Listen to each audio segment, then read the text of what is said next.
Hello and welcome back to Calculus 1. This is the last section of chapter 4, 4.9 on antiderivatives, also known as integrals. So, antiderivative, it's clear, right? It should be something that would undo the derivative, should be opposite of the derivative. And you know that derivative is a procedure to obtain derivative function. So this antiderivative business, which we call integrals, would be the procedure to bring back the good old function. So what do I have? I will have that the derivative of some function f of x is going to give you f prime of x. Integral of that f prime of x dx will bring original f of x back, and then we'll have this plus c. So it's a full circle. You started from f of x, you end up at f of x. Yeah, we have this extra thing, but we'll understand what it is, so don't worry about it now. Started at f of x, and then jump through these hoops over here to come up with that f of x back. Now we'll define this much better later in 5.3, but for now it's good enough. So what is the idea here? Idea is that if I say that the derivative of sine x is cosine x, then the integral of cosine x dx is going to be sine x plus c. So here it is, derivatives versus integrals, antiderivatives. And you have both problems done. Now what's important is to understand that the result of the derivative gets fed as the input of the integral, and you get original sine x function. And now I have some questions. What is the derivative of x squared? Right. So integral of this is 2x. So now the question is, and this should be common sense, what is the integral of 2x dx? And you better answer x squared. And then we'll put this plus c, but we still don't understand why and what. But did I get back my x squared? Yeah, I got it back, right? What is the derivative of x squared plus 100? 2x. So what's the integral of 2x dx? Yeah, you see? This c will absorb that 100. That derivative is deleted. See, derivatives destroy information for constants, because constants have no change. And as soon as there is no change, the derivative comes around and just slays it. Right? Which is the derivative of the constant. So now it's issue, let's do one more. What's the derivative of x squared minus 7? It's still 2x, right? And the integral going back, 2x dx, should be x squared again. Now imagine, I will put them back, but imagine if I never place this plus c anywhere. Do you see how problem is wrong, right, as a concept? Because there's no one-to-one uniqueness then, right? Correspondence. Look at this. X squared goes into 2x, 2x goes back into x squared, and then you have x squared plus 100 going into 2x, 2x going back into x squared. Well, what happened with my plus 100? You know, I want my $100 back, right? So this plus c is there because integrals are not able to bring back that plus c that was destroyed by the derivative without having additional information, right, for us. So we put plus c. That's what we put. We put plus c as a placeholder for possible constant that was there before we differentiated. So in the first case c is 0, second case c is 100, and in the third case c is negative 7. So this plus c is not there for decoration. right? It is there to take care of these constants that might have been there. Now the next question is, can we obtain the plus c, like the value for it? And the answer is yes. So to find c, we must have initial condition.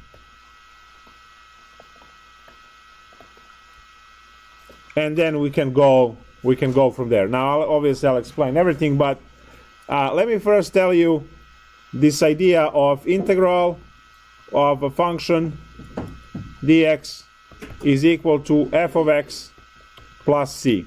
This one, when you put the capital F of s, is known as the antiderivative.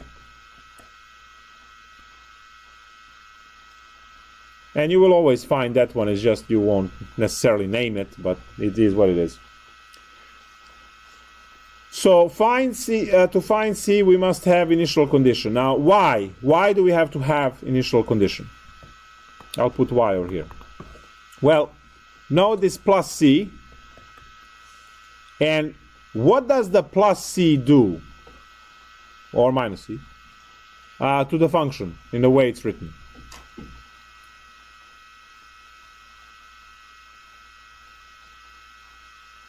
What does it do? Yeah. Exactly. What it does is raises it or lowers it. So let's say you have some kind of a squiggle.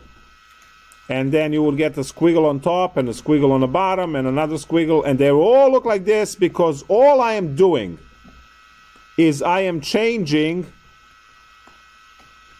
the value of c. So all I'm doing. Now, as you can see over here, I have infinitely many of these f of x's on here, and then you have the plus c, which is the one that it's immediately making all of this noise. Now, please note, if I am to give you initial condition, let's say right here, that's initial condition.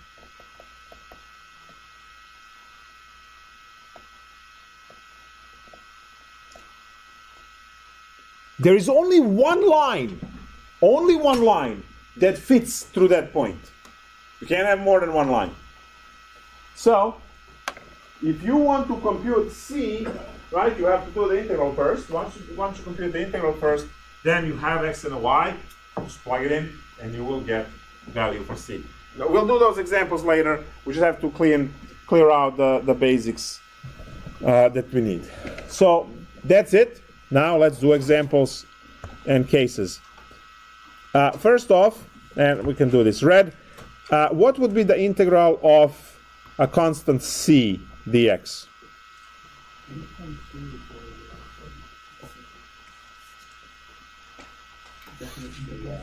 Which one? No.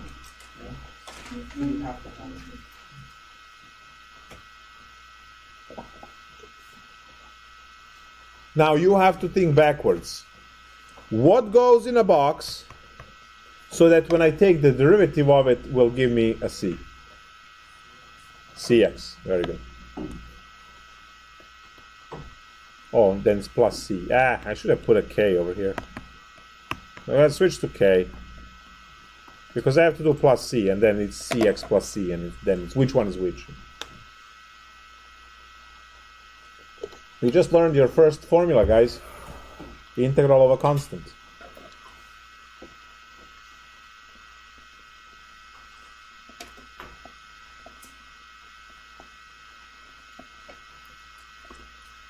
What is happening with polynomials? X to the n dx. I heard, I think Mike, you said it? The formula? So, perfect. You remember how for derivatives, and there is plus c, otherwise it's minus 1. So your choice, right? Plus c or minus 1.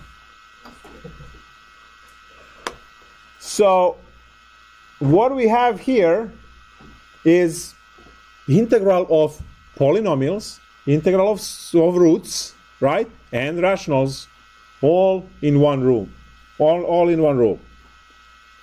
And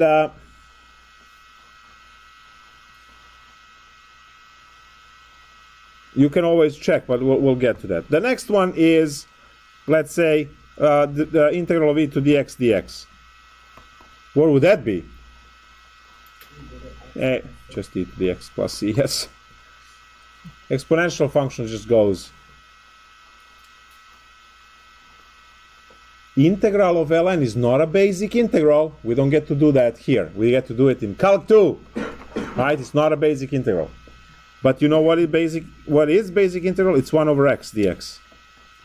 What is this going to give us?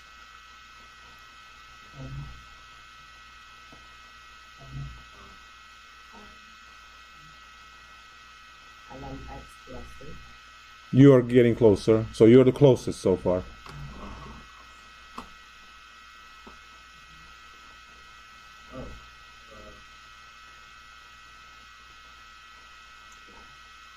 LNCX? Nope. Nope, nope, nope.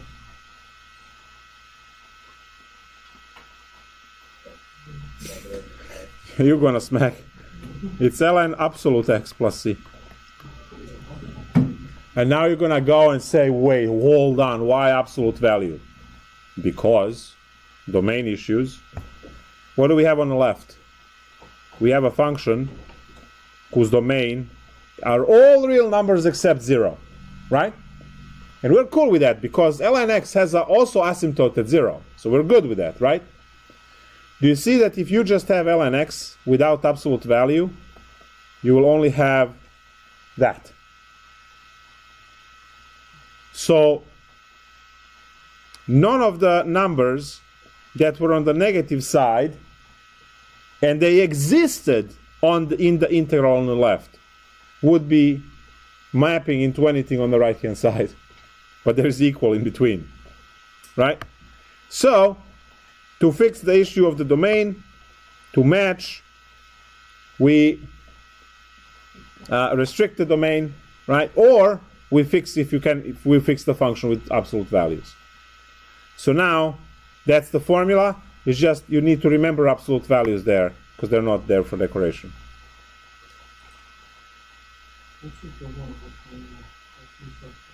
I'm sorry? Chain rule, that's 5-5. The most important section if you are planning on going Calc 2 at all. Like there is no Calc 2 if you don't know that section. On U sub, which is backwards chain rule. So then we're getting there. All right, great. Integral of sine is what? Nope. Negative cosine x. I know. I know. It takes one exam to learn. Oh, I'm serious. What is the integral of cosine x dx? Just sine x. So you have to think backwards. What do I need here so that its derivative is there? And that's how you play the game.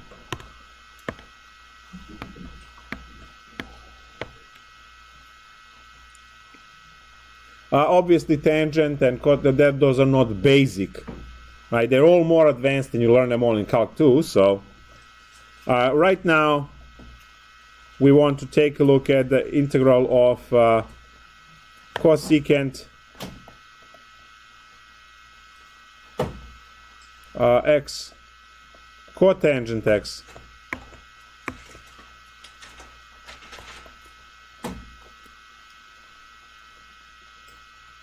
dx. So what is this equal to?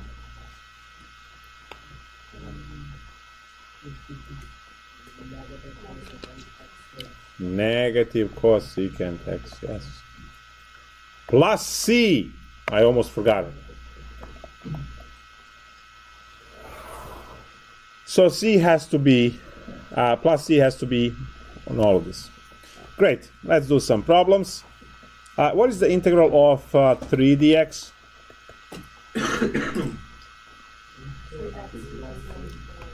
Three x plus c.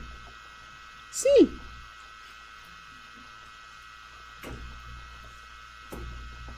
What is the integral of 5 dt?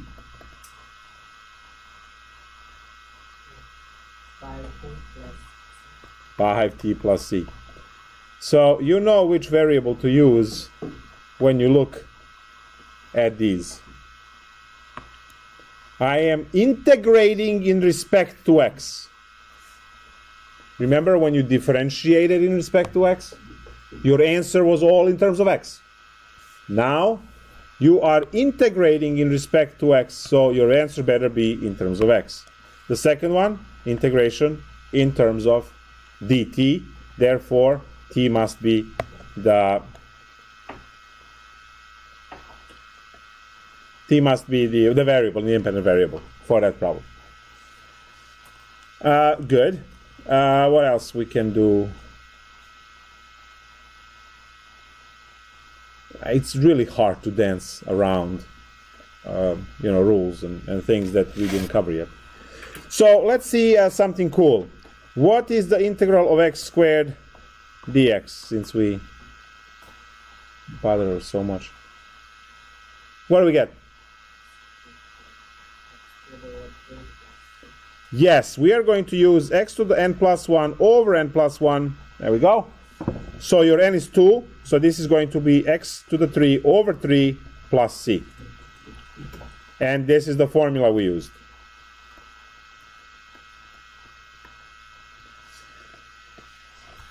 Now, let's assume you care. That means you would like to check your work. And I told you at one point in time that I love integrals because I can always check. Right? Derivative you do and then you forget a 2 or something in a chain somewhere. Right? The whole thing goes to hell quickly. But over here, right, you have the answer of x cubed over 3. When you take derivative of that, it must land there. If it doesn't, your problem is wrong. Or you can't take the derivatives. I have to check. It's one of those. So, check. I take the derivative of x cubed over 3 plus c in respect to x. So what do I do? Well, I copy 1/3. That's the constant. The derivative of x cubed is 3x squared. And then the derivative of constant is 0. It's gone. Bye. So now 3's cancel, and you just get x squared. And that's exactly where you started from, x squared. So that's a check. And as I said, you care, you want to, do well, and so on. Every time you do the integral, you just quickly differentiate your answer to get back the original problem. And if that's successful, great. You beat the system, right?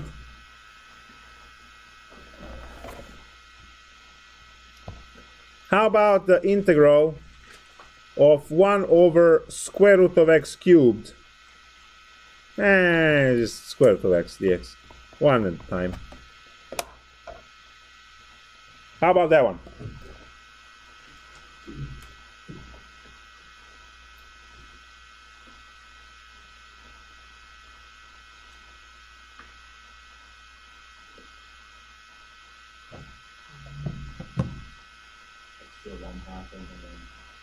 So we are first going to rewrite this to put it into x to the n form. And then we can just unleash the n plus 1 and we're done. So I go and I write x to the negative 1/2 dx. Can you add 1? Right? It's not a problem to do these things. So once you rewrite into a basic form, then just hit this with your formula, x to the n plus 1, because it's of that form. It's x to some exponent. So x to the n plus 1 divided by n plus 1, and then fix whatever algebra you have to fix over there. So this is equal to x to the 1/2 divided by 1/2 plus c, which gives us 2 square root of x plus c. That's the answer. 2 square root of x plus c. 1/2 on x will give you a square root of x. And then this 2 is in denominator, it jumps up into this. So you have plus c at the end, and everything is good.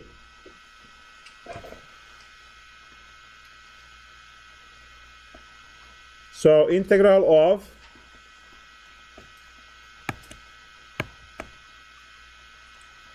fifth root of x to the, give me a number. 4.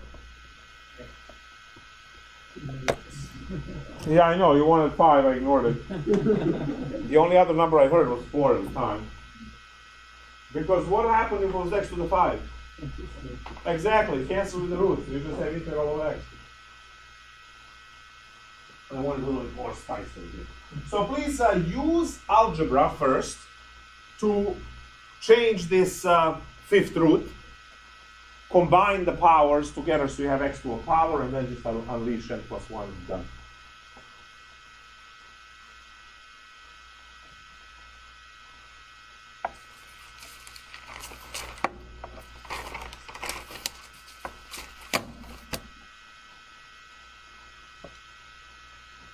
Yeah, you will have to add fractions, I know.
So now, we first use algebra. We write this as x to the 4/5 dx. And then we do plus 1. So that's x to 9/5, yes. Over 9/5 plus c. Flip the 9/5 into 5/9. X to the 9/5 plus c, and you're done. That's it. You can't simplify it past this point. That's it.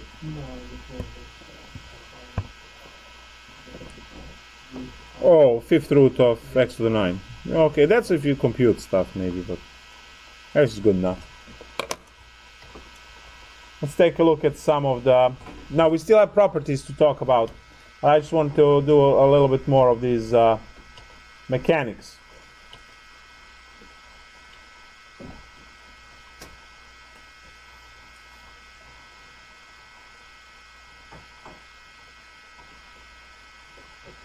So I'm just going to pick some from the textbook because we can.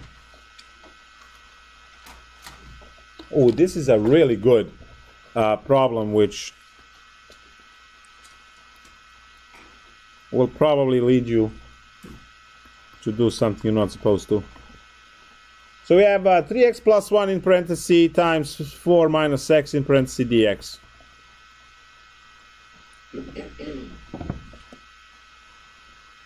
What do you think we should do here?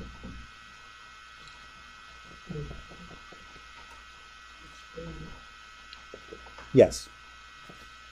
We should expand this, we should multiply this, we should FOIL this, whatever word you want to use. They all mean the same thing.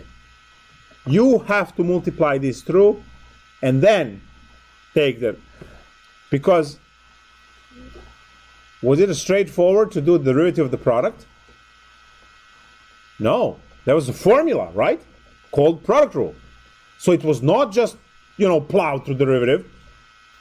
There was a product rule formula. For integration, when you see a product, is it going to be straight through? No. There are going to be formulas and procedures. 3 of them at least. So, when you see a product within the integral, if you can multiply it through and get the problem going that way, perfect. In this case, right, since we are just learning this, that's the case, right? The easy one. So, FOIL, make sure you place your final answer in these parentheses and have dx, because eventually you will learn that this is all times dx. Right? You are already familiar from differentials that you are multiplying by dx, right? If you learned anything from differentials, yeah. So this is the same idea, that it's times dx. And this will be much clearer, obviously, chapter 5. Right now, everything you multiply, just put in parentheses, so it's the whole thing times dx. Tonight, obviously. Done. Let's go.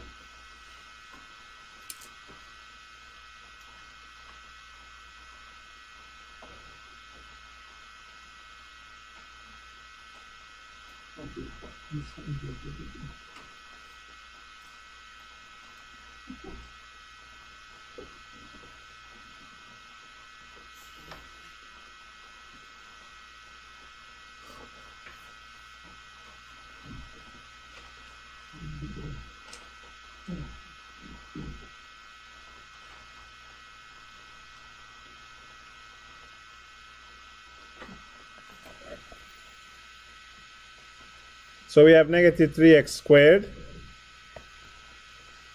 and you have 12x minus 1 plus 11x, right? And then plus 4. Cool? So now integrate. We have integral of negative 3x. Oh, these are the rules that we have to talk about. Well, I'll write them afterwards. The rule says you can integrate each one of these individually. So what's the integral of negative 3x squared? Just like for derivatives, you copy the constant, negative 3. And what is the derivative of x squared? Very good. Right, it's plus 1 over. So copy now plus 11. It's constant. And what's the integral of x? X squared over 2. And then plus, what's the integral of 4? And then plus c at the end. It's not there for decoration, guys. 3 is cancelled. So we have negative x cubed plus 11 over 2x squared plus 4x plus c, and that will be the answer.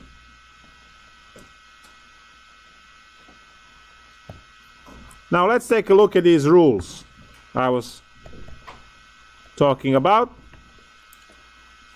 So the first rule is the rule for addition and subtraction when you have multiple functions.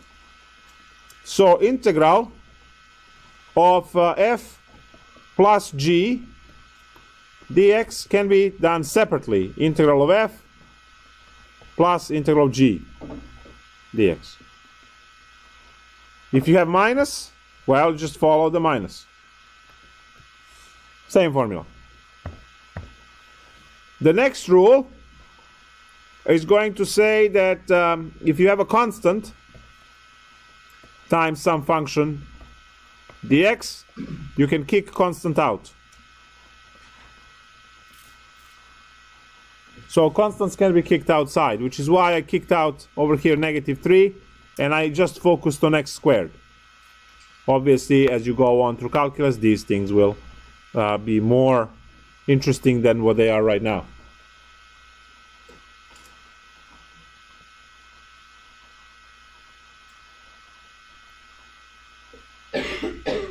So these are the rules.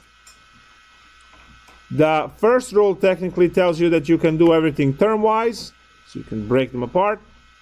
And the second rule deals with a constant that you can kick out. So let's continue with this integration.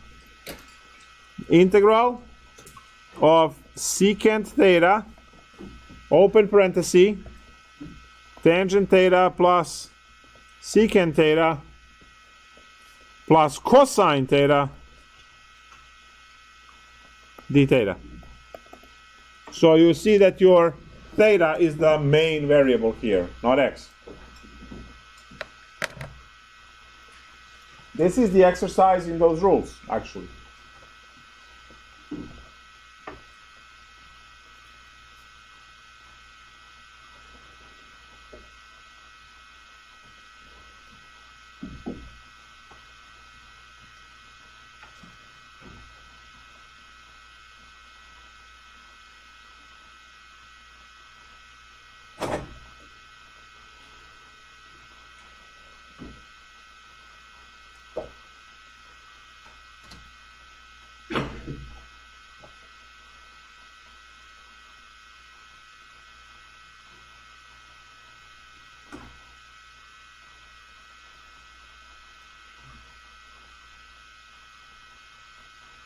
So now you know that you must distribute this secant and then deal with trigonometric identities and the fallout that you have from that distribution.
How's your trick going, huh? Oh, I see there's a heated debate over here. That's good.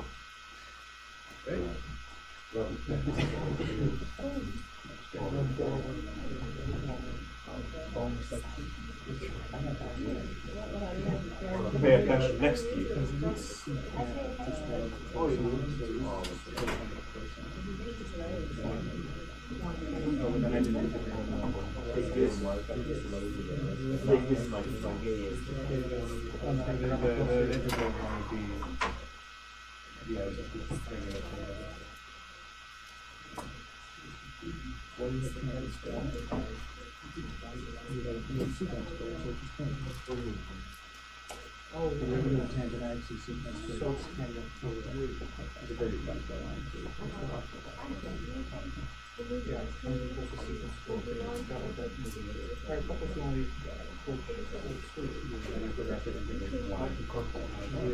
No, I've been doing that the whole time, so I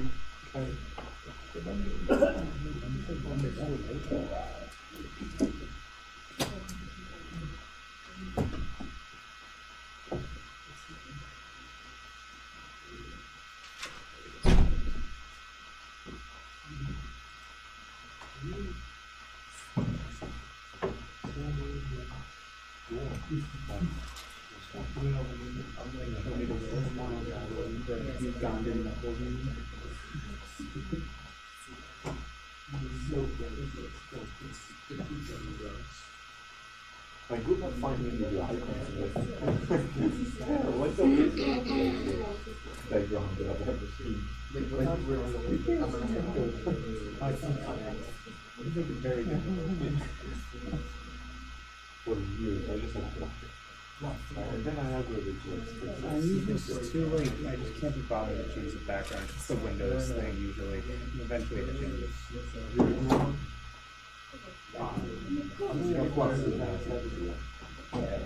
I don't know. I haven't done any of this stuff yet. All right, let's take a look at this problem together. Do another one and disappear into the night, right? So, distribute the secant.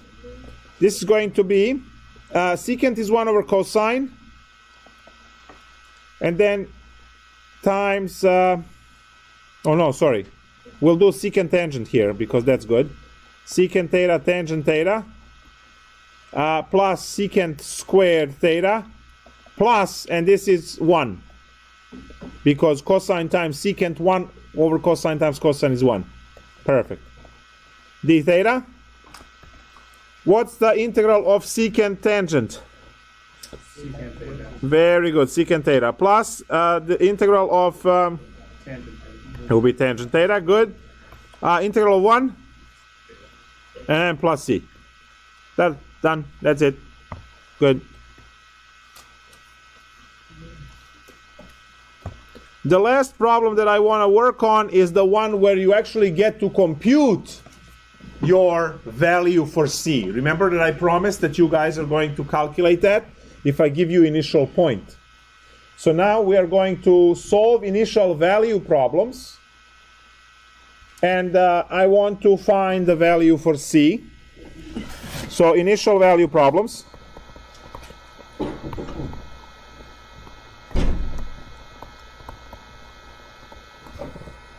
And for initial value problems, I'm going to start, let's just pick something here that's not too terrible. 78 is fine. They give you g prime of x as 7x to the 6 minus 4x cubed plus 12, and they tell you that g of 1 is 24.